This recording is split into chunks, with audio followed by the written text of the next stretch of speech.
in the cost of energy.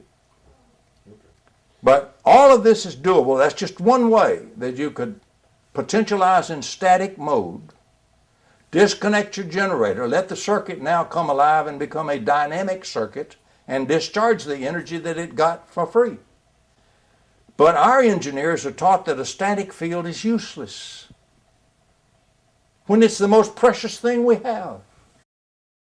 It's pure flow of energy. It's a steady state flow. That's right, it's a steady state flow. Use that flow for free from your dipolar source and don't kill the source. That's the 10 commandments put into one for free energy.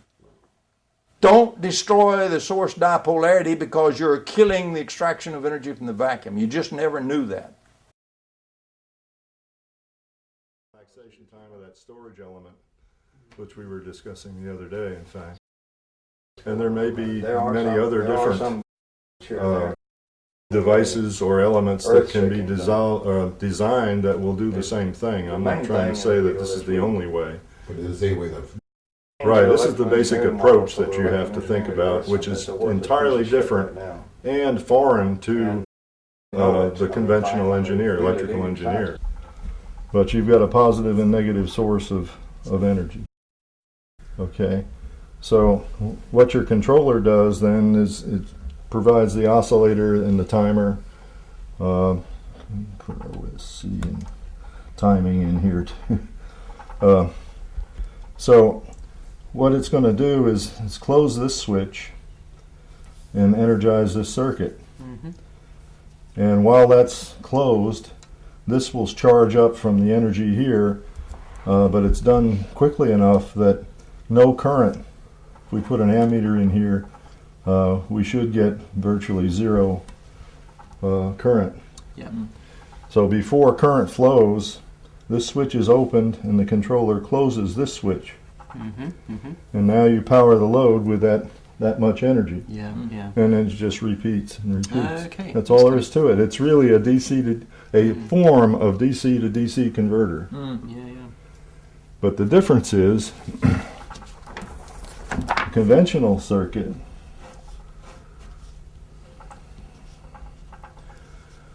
does the same thing, but there's no switching. It's all one phase. Yeah.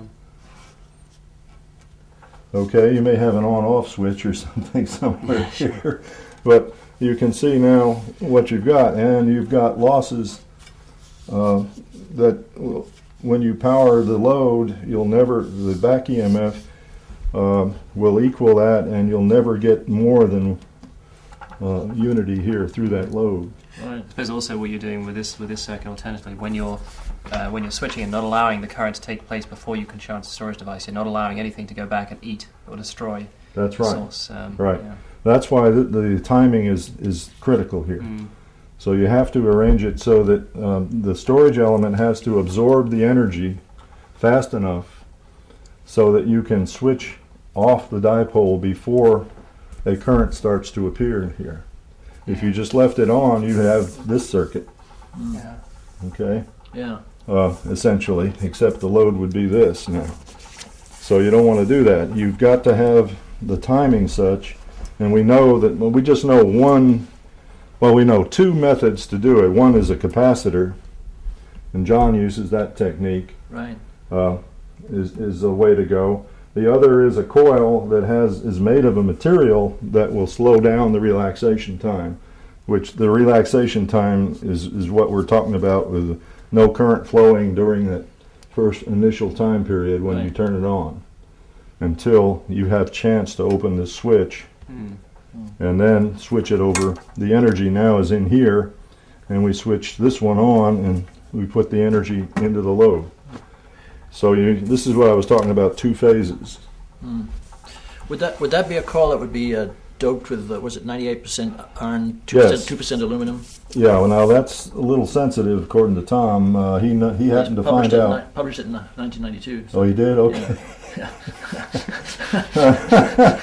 I mean, that's how I knew it. We know that if you can get a piece of wire that's made of 2% iron doped aluminum, right, that it will give you something around a millisecond of relaxation, time. which is So that's really the too wire of the long. circuit. It's not to do the storage device. That's the circuit, the wires you're talking about, which you have.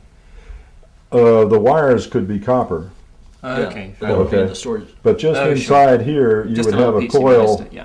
Yeah. made of aluminum Okay. Yeah. with this aluminum doped iron. That's all you need. But Okay. the problem is to manufacture that you have to make it in inert gas, and it's a really complicated. Yeah, it's not a manufacture. simple thing. It's Yeah. You can't just run into the lab and whip up a Yeah, piece sure. of wire with that on it.